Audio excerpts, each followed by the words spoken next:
Ahoy, mateys, and welcome to another episode of I'm Ready, a SpongeBob SquareCast. My name is Captain Eric, and we are continuing our sail through the second season of SpongeBob SquarePants. I hope everybody listening to this, the entire Ready crew, had an absolutely wonderful Merry Christmas. If you celebrated Hanukkah, I hope you had a wonderful Hanukkah. And if you celebrate Kwanzaa, I hope you had a wonderful Kwanzaa. If you happen to celebrate another holiday I haven't mentioned, I hope it was a wonderful one.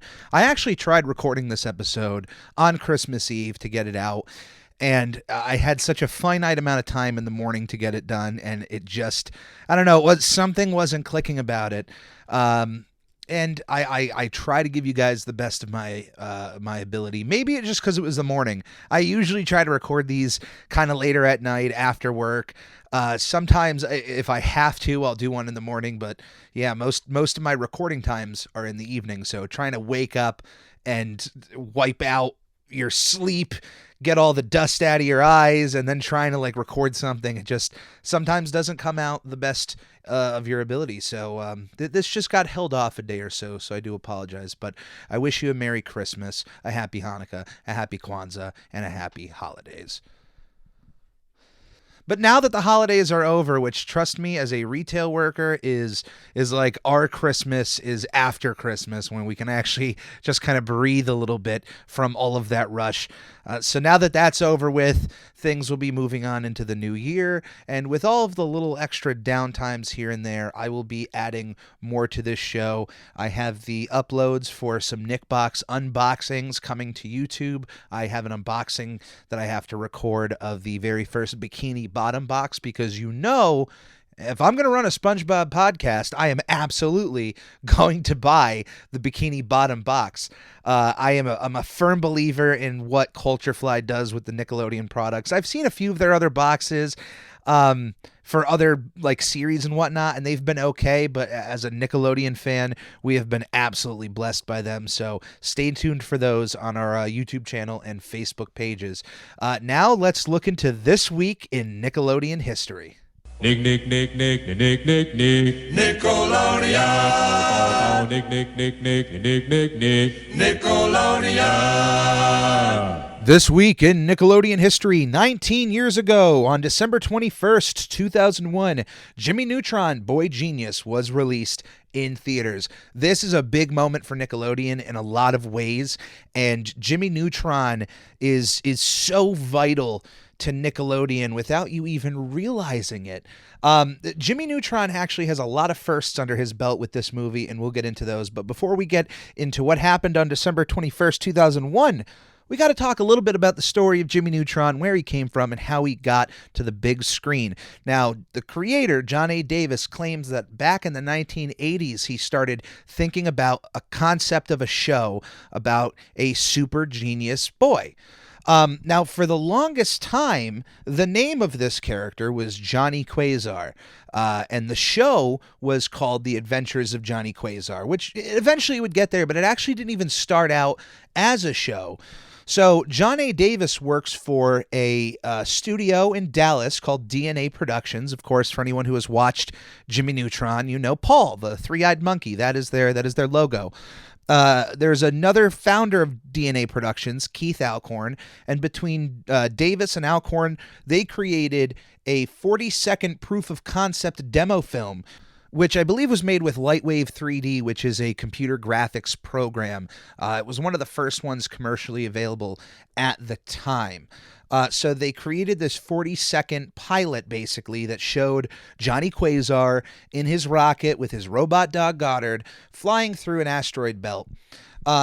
This was shown at conventions because at the time, you got to understand, in the 80s and 90s, the internet wasn't as it is today. So for somebody to show off what they could do to businesses, that's why they would host conventions. And now these days, if you were to create something like the Johnny Quasar demo film, you would just upload it to YouTube.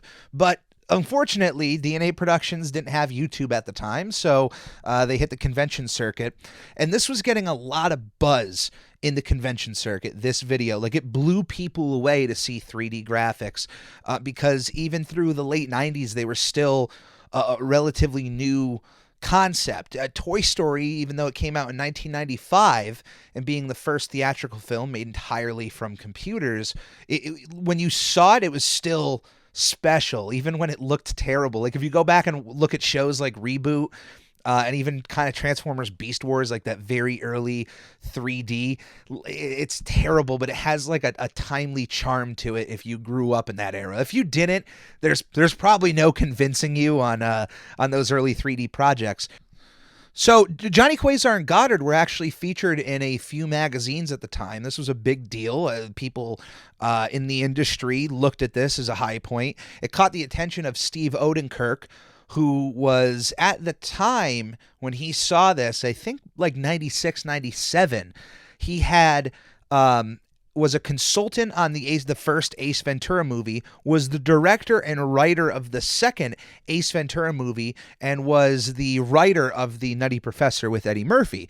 Steve Odenkirk has a huge back catalog of other movies that he's helped. I mean, he helped to write Bruce Almighty. He, of course, starred, wrote, and directed Kung Pao, Enter the Fist, Evan Almighty. There's a lot of stuff there. So when he approached these two at the time, he and the other two creators helped put together a pilot for The Adventures of Johnny Quasar. And they took this pilot to Nickelodeon, who immediately just became enthralled with the character. They absolutely love it. Albie Hecht, the then president at Nickelodeon at the time, described Johnny Quasar as a half Bart Simpson, half Albert Einstein. And he couldn't be more right. It very much is as if Albert Einstein was a Bart Simpson-esque child, although Jimmy Neutron is not looking to prank people as much as Bart Simpson would want to do with those kind of powers, but I can still see where he's coming from. They absolutely loved the character, and they immediately commissioned for a 13-minute pilot episode to be created, which then took the concept of their pilot, which was Runaway Rocket Boy, and expanded on it to 13 minutes. There was a few years with this project. It started production in late 1997 and was completed by 1998. Johnny Quasar's name was changed, though, at the behold of Nickelodeon, because they didn't want to confuse people, I guess, with Johnny Quest and Captain Quasar. So a few names were tossed around, and eventually Jimmy Neutron was decided on. After the pilot was completed, though, the executives at Nickelodeon were impressed so much they started tossing around a lot of buzzwords about, the TV series and how big this could be, and landed on a theatrical film as well. And I guess when Steven Odenkirk heard about this, decided, hey, we should do the movie first, because the extra money we'll be able to have with making a movie will let us create better models for the characters that then can be reused for the TV show. And I guess everybody agreed with this, but of course Nickelodeon were a bit on the fence, because why would we create a movie of a character that nobody knows about? There's no TV show for kids to, get acquainted with to go see this movie. So they decided to just make a bunch of those shorts that if you grew up with Nickelodeon at the time, you definitely remember seeing, of Jimmy Neutron, which I think aired like all year long before this movie came out. By the time the movie came out, it felt as if Jimmy Neutron was already a Nicktoon. Like, I would say by September of that year, 3 or 4 months before the movie even came out, Jimmy Neutron was so heavily used in advertising and was positioned alongside other Nicktoons that it just, I don't know, it felt for a reason to go see that movie, because he fit in with all the other characters so well. I absolutely loved it. And to be honest, Jimmy, even though he was pretty much the first 3D Nicktoon, really fit in well. I know some people consider Action League now as its own separate Nicktoon, and it's a Nicktoon, but I don't know. There's something about the first 3D cartoon character that always, I don't know, he sits so well next to a bunch of the other Nicktoons characters.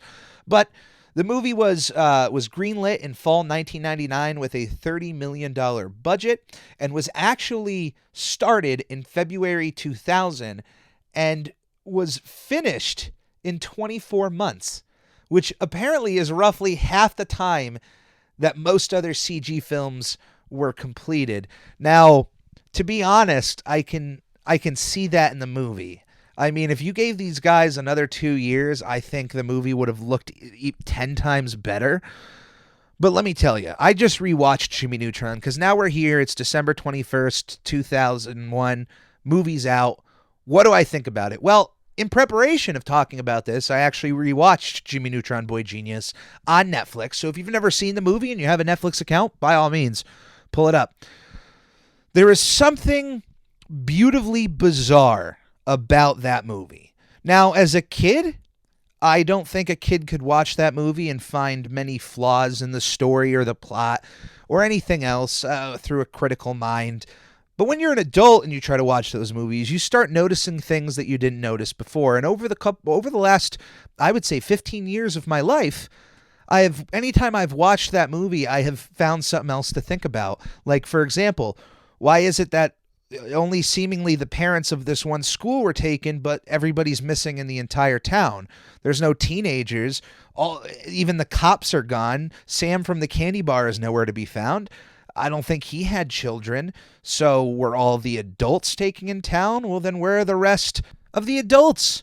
Or were they taken to different parts of Yokis? These are the questions I have, but here's the crazy thing.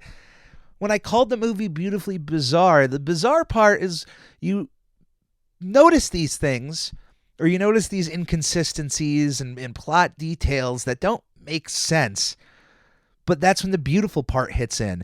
The writing from Steve Odenkirk absolutely shines in this movie, and the voice acting done makes it even better because the characters of this movie are so entertaining, they are so charming, they're so likable that you simply don't care that parts of the story make sense or how all these kids could have the exact same typed letter and nobody really questions anything. There's a lot of things about this movie, and even with the look of it, when you've watched the TV show and you can see over the course of a few seasons how much they have perfected that animation style. The world of Jimmy Neutron feels so good and feels right and completed and built, but then you go back and watch the movie and you're like stripped back of a lot of those extra characters, a lot of those extra visual details, a lot of those extra, smooth movements, and you're back to the original and you're like, oh, this doesn't look as good, but man, those characters, so perfect. I absolutely love them. I adore them. We all love Carl. But come on, we all love Sheen and Jimmy too, and even Cindy has some love out there. Hugh Neutron, just one of the best dads in television history. Come on now, but then you also, not to forget the villains of the movie, we have Patrick Stewart as King Goobot and Martin Short as Ooblar. Absolutely wonderful, entertaining villains. If you have not seen this movie, this isn't like a review or anything, but it is one of the better Nickelodeon movies. I don't think it gets talked about. And I know I mentioned some firsts here. Well, here are some firsts. This first one I already knew of because it was the first time. It was a big deal if you were a fan of animation. At the Academy Awards, the following year, they actually started a Best Animated Feature for the Academy Awards, and Jimmy Neutron was a part of the first nominations of that category. Jimmy Neutron Boy Genius is the first Nickelodeon movies property to have any recognition at the Academy Awards, so that's a big deal. Now, Jimmy Neutron didn't win. He lost to Shrek, but I'm sure the internet could all collectively agree with that. I mean, I have to agree with it too. That first Shrek movie is absolutely, it's just one of a kind. You can't beat that. But also, and I didn't know this until I started doing research about Jimmy Neutron, but this movie was the very first CGI movie to be made with all commercially accessible programs. Like the first one to be released in theaters, not the first one ever to be made, but yeah, the first completely from the ground up made on commercially available programs to be released in theaters. I think that's pretty cool, and it's a shame that's not, that little factoid isn't shared more on the internet than it already is, because I was like, man, 19 years and I never knew that little factoid. So Of course, Jimmy Neutron went to live on the television show The Adventures of Jimmy Neutron, which I will talk more about when that comes up. But Jimmy Neutron is also kind of in the rumblings of a reboot here. And with Paramount Plus coming up, I have to think that if they want people to subscribe to that service, they got to go beyond just offering what's available on television. They're going to need some exclusive series. And with the announcement of a iCarly revival, and with already the rumblings of Jimmy Neutron here and there's a few videos online, like from Valesky Bum, who talked about kind of all of the news surrounding Jimmy Neutron. There is a lot of smoke, and there's no smoke without fire. So I think that a Jimmy Neutron revival, and I'm not talking about a reboot, like to wipe the slate clean and start off fresh, but with a fourth season, I think a return of Jimmy Neutron to Paramount Plus is a very big possibility, because Nickelodeon may not want to do more Jimmy Neutron, but Paramount, Viacom is going to be in charge of this streaming service, and if they want Jimmy Neutron, if you tell them we want new Jimmy Neutron, if they say there's no more Jimmy Neutron, Nickelodeon, I don't think could tell them no. That's their boss. That's their owner. So I see that definitely happening some down the road. So if you have Netflix, check out Jimmy Neutron Boy Genius. Not an ad. If you don't have Netflix, track down the DVD because it's still not available on Blu-ray. Paramount with their anti-Nicktoons Blu-ray. This needs to stop too. Maybe we'll start that as a change.org petition and get Paramount to release all these. Like, they've had SpongeBob, yes, but come on, Wild Thornberrys, all three Rugrats movies, Hey Arnold, Jimmy Neutron. We need to see these things in 1080p Blu-ray restoration. I demand it. Now, before we get on to today's episode of SpongeBob SquarePants, we're going to take a quick break, and then we'll be right back to watch Something Smells. Magic Conj, will I ever get to meet Tom Kenny? Maybe someday. Oh, so you're saying there's a chance. Okay. Should I tell fans of the show how they can support us? Yes. Goofy Goobers, supporting the show is shockingly easier than catching a blue jellyfish. Right from our Anchor page, anchor.fm/SpongePod, you can find links to all of our social media and a support button if you happen to have a few extra clams. Also follow us on twitch.tv/SpongeBobPodcast, where it's not only the official home to our sister show, Video Bob Game Pants, it's also where I stream live drawings of various Nickelodeon characters and host the opportunity for commissions and giveaways. Lastly, the official merchandise store is now open at redbubble.com/people/SpongePod, where various designs will be uploaded inspired by our show, including our official logo, which is now available on a multitude of products like t-shirts, stickers, duvet covers, and even a shower curtain. This is a podcast by a fan, for fans, and will always be fan-driven. Any way you see fit on supporting our show is much appreciated. Thank you, and enjoy. 2,000 years later. Welcome back, and today we are tackling the episode Something Smells. Now, this is a big deal for me because I am a candle person, for those that don't know. I do enjoy a nice candle in the room. And a couple years ago, I had a candle made by, I forgot, DW Home. I believe that's what it's called, or LW. Either way, it's warm tobacco pipe. Now, I am not a tobacco person, but there is a slight smell of a pipe that smells kind of nice, and I had this candle in my room, and a couple of years ago it was the only candle I had in my desk that I would pull out once in a while, and unfortunately for me, it was the last candle I would have in my room because there was a day where I accidentally knocked it over while it was lit, and the wax went everywhere and coated like an iPad that I had to eventually it was terrible. I lost like 3 towels in this ordeal. It's one for the history books. So when I saw warm tobacco pipe the other day while I was doing some Christmas shopping, I was like, you know what? I think it's time for a return. And what better yet to what episode to bring back a candle on my desk than Something Smells. This is the part of the second episode of season 2, the third episode overall, and the first one to air with their new animation style, digital coloring. It first debuted October 26, 2000, and if you'd like to watch along with me, you can press play now. Although I will say I am skipping the intro today. I know, sacrilegious, but time is of the essence, if you will. So if you would like to watch along with me, you can press play on however you're watching SpongeBob right now, and you should be at the Something Smells title screen. So yeah, as I mentioned, this episode aired 2 days before my 10th birthday, which was pretty crazy. I am an October baby. I don't remember if I was watching. I know I was watching any new episodes of shows I could, but I may have missed this live. I don't remember.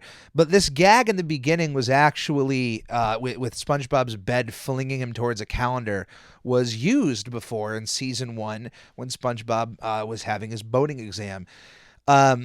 This is an episode. There are a lot in season 2 and 3 that have become such daily quotes for me, and especially in the beginning of this episode, there are a lot of moments that I would use in my everyday life.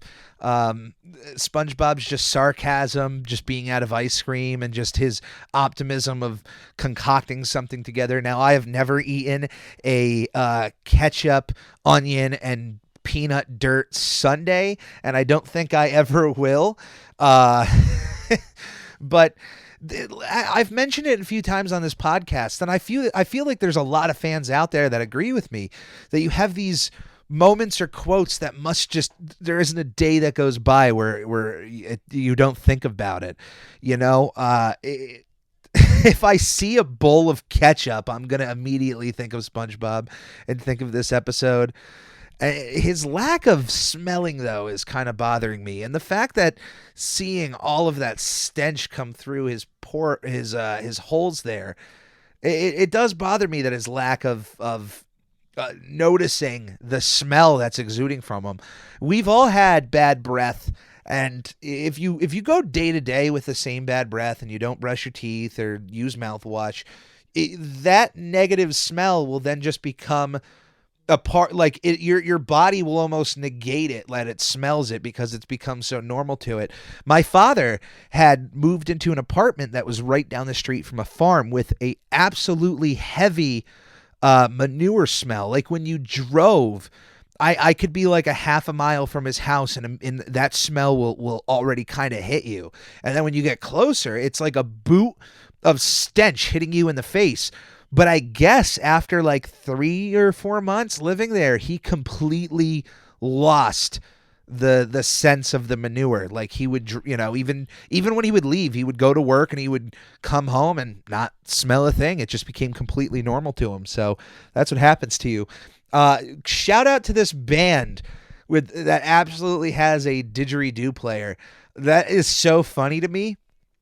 And I don't know how many kids watching this even knows about a didgeridoo, but I'm going to hopefully impress like one of you in the world. But when I was a kid, one of my favorite websites to go to play online games was ezone.com, and ezone.com is still around, although I think all of their games were on Flash, so I don't know what happened to them.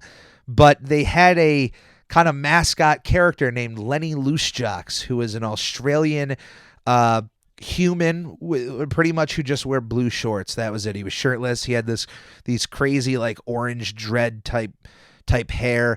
And one of my favorite games of his was Lenny Loosejocks Walkabout, and it was this very weird like top-down open world game in like a grid style where there was different places to go and mini games to play, and there was kind of like an adventure, and the characters were so unique, and I absolutely adored the world.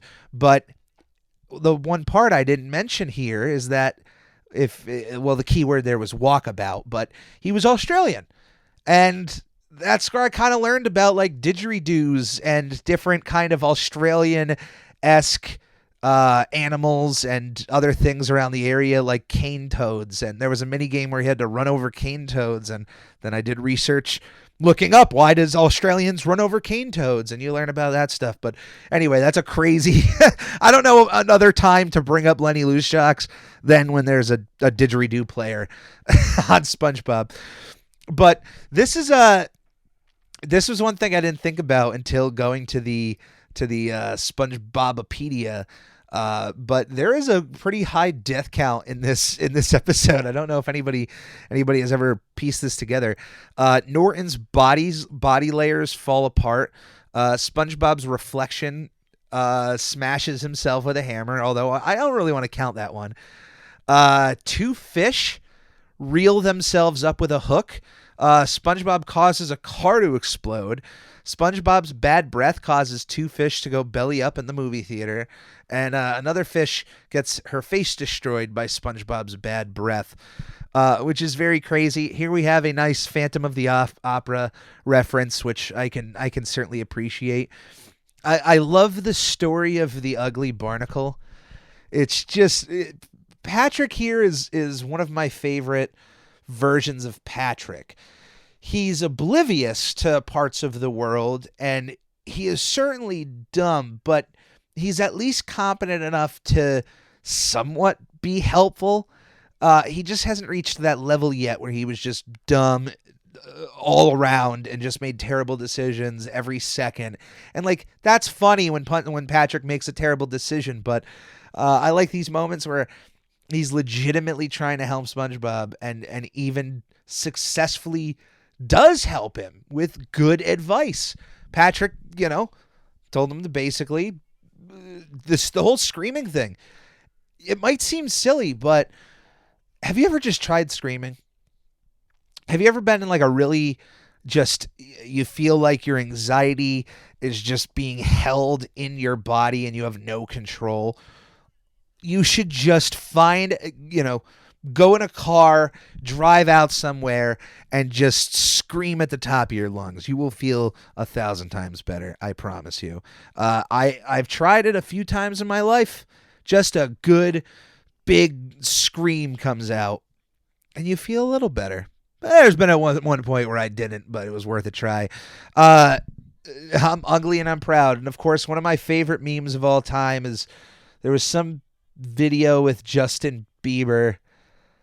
He was doing an interview, and I think he said something about how he creates music. It was something about music, and then they cut to Squidward doing his thing right there of hearing SpongeBob and Patrick yell, "I'm ugly and I'm proud," or hearing SpongeBob yell and turning to him and going, "Is that what he calls it?"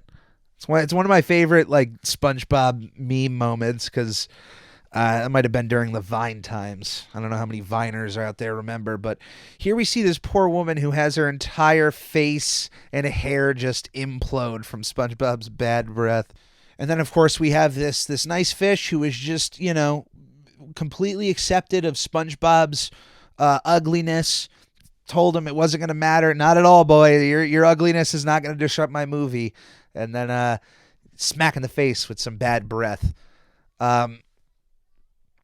See, thinking about the end of this episode, SpongeBob smells Patrick's bad breath, but wasn't able to smell his own.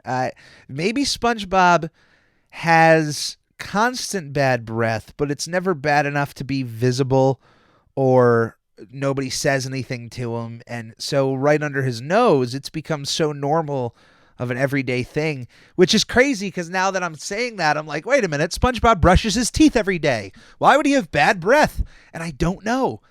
Maybe it's just, he just has such a problem that no matter how much he brushes his teeth or takes care of his oral hygiene, the visual of Patrick at the candy counter. But yeah, for all we mentioned this on a previous episode, but Patrick's eyebrows, I believe this is the first time they went to their current Z shape, because in the first season, Patrick's eyebrows were basically sideways M's. They looked like he had, some furred eyebrows, but I always have preferred the Z ones 10 times better. It just looks cleaner. It looks nicer.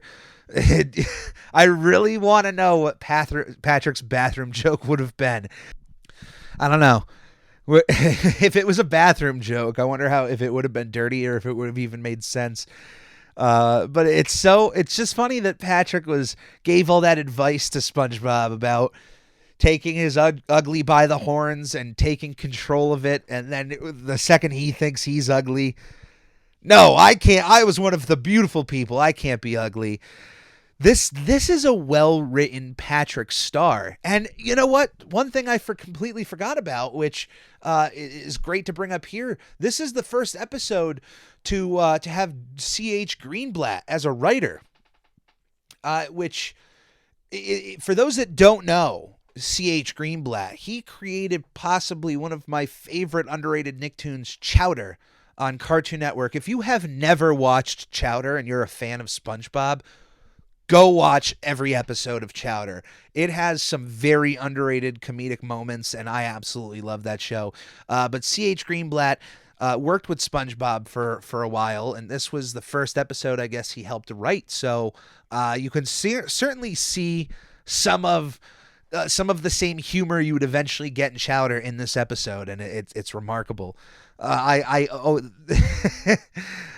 Anytime anybody asks me what I've eaten, I like some roast beef, a chicken, a pizza. No, this morning, some roast beef, a chicken, a pizza.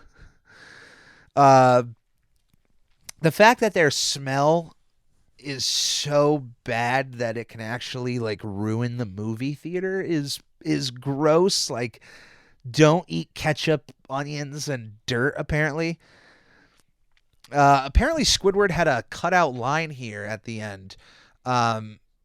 Let's see. It was mentioned that after SpongeBob and Patrick hug him, they run away, and he would say, "Ugly and smelly, 2 for 1." But it was cut due to the whole screen fading to black at the end. So we missed out on that little line there, which from Squidward would have been funny, but we know he's kind of full of it. And that was Something Smells. Like, I can't express how these first few episodes in season 2 really set the stage for SpongeBob moving forward. And I don't know which first one coming up in season 2 I would think would be a bump in the road, but as far as I can see, this is just upwards trajectory, and it just is going to continue getting better. I can't express how much episodes like this have an impact on me. As I've mentioned, there's moments in here and a lot of these current episodes that we're going through in season 2 that have moments that are just encased in my everyday life, or if something specific gets brought up. If someone ever mentions a peanut plant, I'm going to think of this episode of SpongeBob and the moments in this episode. So I don't know where it falls on my season 2 ranking, but it's got to be up near the top.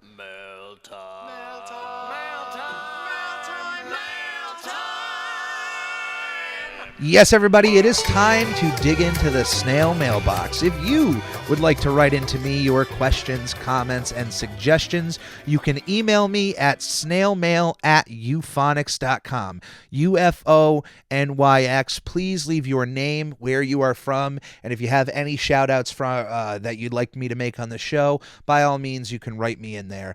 I only had one question this week, but it was a question that I was thinking about absolutely all week, and it was from Miranda from Oak Ridge, who wrote to me and asked, "Dear Captain Eric, if you had to create a Nicktoons spin-off, what would you do?" And I don't really get to ask like preliminary questions, like am I allowed to make a spin-off to a spin-off, or it just seemed like such open-ended.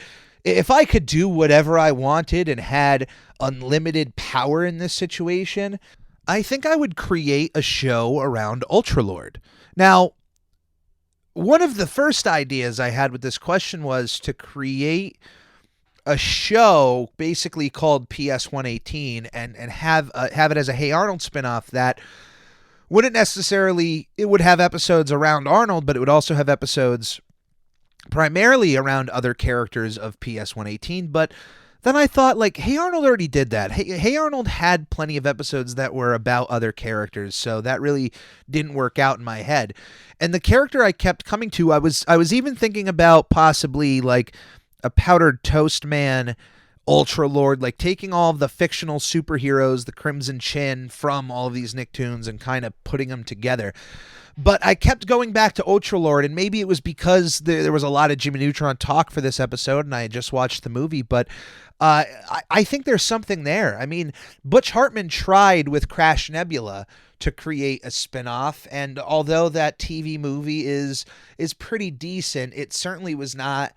I really don't think it was good enough to be its own show. I don't know. There was I enjoyed watching it, but even when I've gone back and watched it again, it's like, would you want to see more from this universe? And I guess I don't think I'm the only one who would say no. I wouldn't mind another TV movie, like if they kept making kind of hour-long specials, but I don't think as a show, maybe. I don't know. I guess I'd have to see what other ideas they'd have or how to expand on the characters more. There should have been more Crash Nebula, but there wasn't. And I think I always loved that episode, Ultra Sheen, in which Sheen and Jimmy and Carl go into the video games. Of course, Carl really doesn't go into the end, but I love Ultra Lord and Robo Fiend, and I think I'd like to see that expanded a bit more. But the way I would frame it is make it a rebooted Ultra Lord show that Sheen is behind, like he's the executive producer for. And so you get these other villains and characters that are pretty much people, like Sheen is pulling from people he knows to create a villain. Like imagine taking Sam, the candy bar owner, and creating a villain out of that for Ultra Lord to fight. Like it doesn't have to take place in Retroville, but imagine Sheen taking the Yokians and writing them as villains for Ultra Lord, taking past experiences, a Professor Calamitous type character, a Beautiful Gorgeous type character. And I think that would be really cool to create new characters, but they're still familiar. And I don't know, there's something about that idea kept coming into my head, and I kept thinking like, no, that's not good enough as a spinoff, but I'm really proud of that idea. So yeah, my idea for a spinoff would be an Ultra Lord type show, executive produced by Sheen Estevez. So that is it for this episode of the Squarecast. Again, I hope you all had a wonderful holiday, and I will see you all here next week.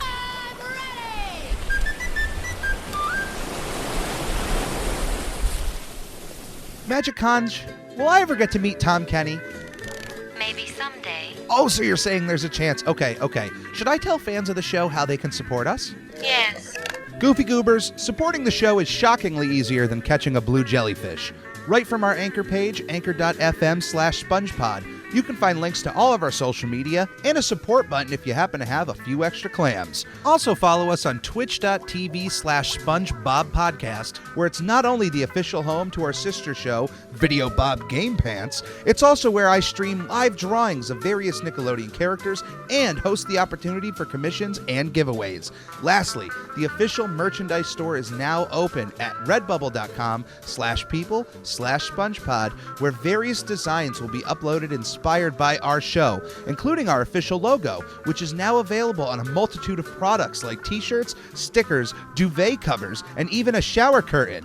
This is a podcast by a fan, for fans, and will always be fan-driven. Any way you see fit on supporting our show is much appreciated. Thank you, and enjoy.